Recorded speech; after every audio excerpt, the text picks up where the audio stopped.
Wag 'n bietjie. Waar is my snacks? Wat is snacks? Die snacks wat letterlik nou net hier was. Ek sien nie enige snacks nie.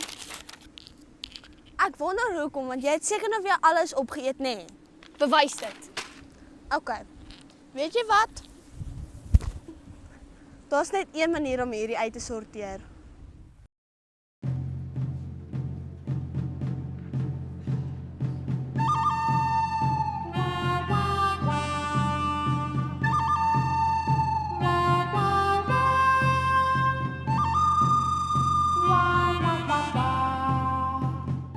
Op die tel van 10. 1 2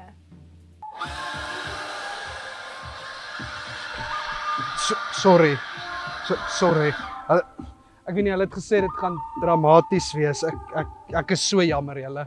Ek's jammer. 7 8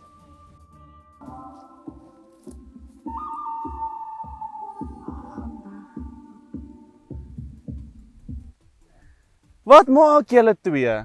Ons is besig om 'n baie belangrike issue uit te sorteer. Sy sê ek het kamakasta heilige snacks geëet. Ag, jy beklei oor 'n groot pot nonsens terwyl die grootste plaas-event van die jaar op pad is. Plaas-event.